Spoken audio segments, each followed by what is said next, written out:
अगर आप मेरे चैनल पर नए हैं तो सब्सक्राइब और बेल आइकन को दबाना ना भूलें। हेलो फ्रेंड्स, आप देख रहे हैं ऑनलाइन अपना क्लासेस। मैं नीतीश कुमार। पिछले क्लास में हम लोग ब्रिटिश भारत का भू राजस्व व्यवस्था की बात किए थे, जिसमें हम 3 टॉपिक देखे थे। अस्थाई व्यवस्था, रैयतवाड़ी व्यवस्था, महलवाड़ी व्यवस्था, जिसमें हम अस्थाई व्यवस्था के बारे में जान चुके थे। आज हम देखेंगे रैयतवाड़ी व्यवस्था।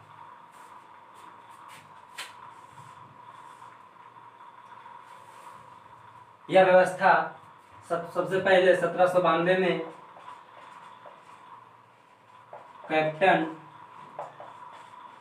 रीड के द्वारा लाया गया था, जिसे बाद में 1820 में थॉमस मुनरो ने इसे आगे बढ़ाया।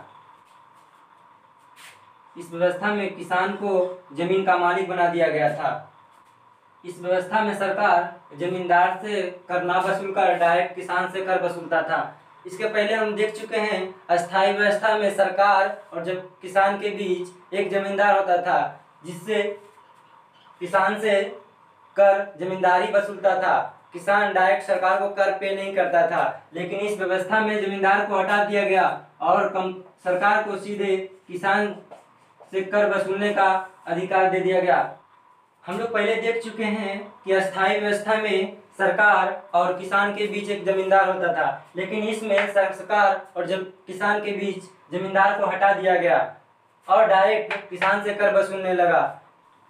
यह व्यवस्था इसलिए लाया गया था क्योंकि सरकार, ब्रिटिश सरकार जहाँ जहाँ युद्ध कर रही थी, वहाँ वहाँ कर का जो कर से पैसा उपलब्ध होता था, उसी से युद्ध लड़ा जा रहा था, जिससे पैसा का अधिक से अधिक उपयोग होने लगा। और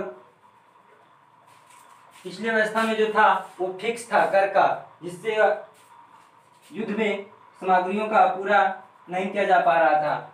जिसके कारण इस व्यवस्था में सरकार यह सोचा कि अगर सरकार और किसान के बीच अगर जमींदार का हटा देते हैं तो किसान से हम डायरेक्ट कर वसूलेंगे, और जिसमें जो जमींदार को हम देते थे 15%, वह बच जाएगा। इसलिए यह व्यवस्था लाया गया। लेकिन यह व्यवस्था भी किसान के हक में नहीं था, क्योंकि इसमें भी 1/2% सरकार ले लेती थी। रैयतवाड़ी व्यवस्था सबसे पहले मद्रास प्रेसिडेंसी में तमिलनाडु के बारामहल जिले में लाया गया था। तमिलनाडु के बारामहल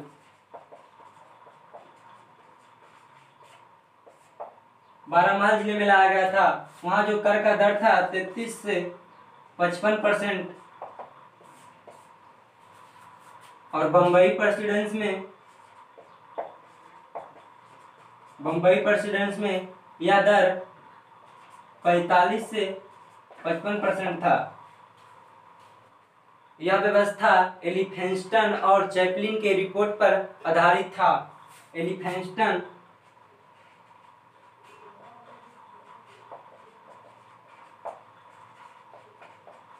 और चैपलिन के रिपोर्ट पर आधारित था। यह बम्बई का गवर्नर था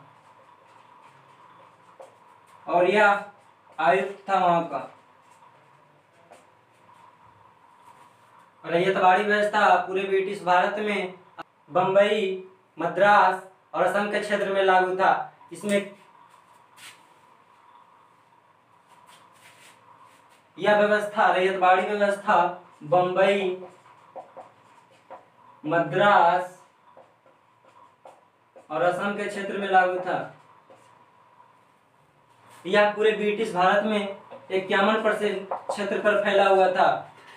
इसमें लगान किसान से डायरेक्ट वसूला जाता था। और यह फिक्स था। 20 से 30 वर्षों में यह दर बढ़ाया घटाया जाता था। अधिकतर दर बढ़ाया ही जाता था। 1836 में विनगेट और गोल्डस्मिथ ने इसमें सुधार किया और उत्पादन के हिसाब से कर देने की व्यवस्था अपनाई। रैयतवाड़ी व्यवस्था और पिछले क्लास में हम लोग जो अस्थाई व्यवस्था देखे थे, उसमें बस थोड़ा बहुत डिफरेंट है। दोनों में किसान को लूटा ही गया है। इसमें सिर्फ यह 1792 में कैप्टन रिड द्वारा लाया गया था और उसके बाद 1800 में टॉमस मुनरो ने इसको बढ़ावा दिया। यह तमिलनाडु के 12 महाजिलों से स्टार्ट हुआ, जिसमें कर की दर 33 से 55% था और यह बम्बई में 45 से 55% था। एलिफेंस्टन और चैपलिन की रिपोर्ट के आधार पर यह व्यवस्था लाई गई थी। इसमें 20 से 30 वर्षों के बाद कर बढ़ाया जाता था और अस्थायी व्यवस्था में फिक्स था, उसमें कर का दर बढ़ाया नहीं जाता था। एलिफेंस्टन इसमें गवर्नर था वहाँ का और चैपलिन वहाँ का आयुक्त था। यह बम्बई, मद्रास, असम में लागू था। यह ब्रिटिश भारत के 51% क्षेत्र पर यह व्यवस्था लागू था। इसमें सरकार और किसान के बीच कोई नहीं रहता था, लेकिन उसमें एक सरकार और किसान के बीच एक जमींदार रहता था। इस व्यवस्था का दुष्प्रभाव परिणाम यह हुआ कि 1875 में दक्कन में कृषक आंदोलन छिड़ गया। फिर उसे शांत करने के लिए 1879 में दक्कन कृषक अधिनियम लाया गया। अगर इसके डायग्राम की बात करें तो एक बार में देख लीजिए। 1792 में कैप्टन रिड, 1800 में टॉमस मुनरो। यह व्यवस्था पूरे भारत के 51% क्षेत्र पर लागू था, जिसमें असम, बम्बई और मद्रास, दक्षिण भारत का क्षेत्र भी इसमें शामिल था। इसमें कर का दर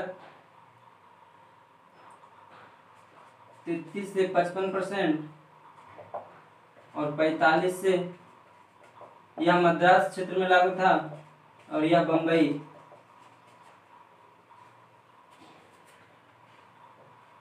इसमें 20 से 30 वर्षों पर कर का दर बढ़ाया जाता था।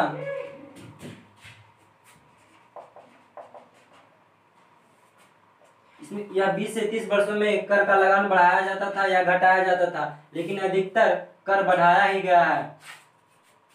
1836 में इसमें सुधार किया गया और उत्पादन के हिसाब से कर लिए जाने लगा। आज के क्लास में इतना ही। अगले क्लास में हम बात करेंगे मालवाड़ी व्यवस्था। अगर आप पिछला वीडियो अस्थायी व्यवस्था के बारे में नहीं देखे हैं तो इस वीडियो के नीचे लिंक दिया हुआ है, उस पर जाकर जरूर देखें। धन्यवाद।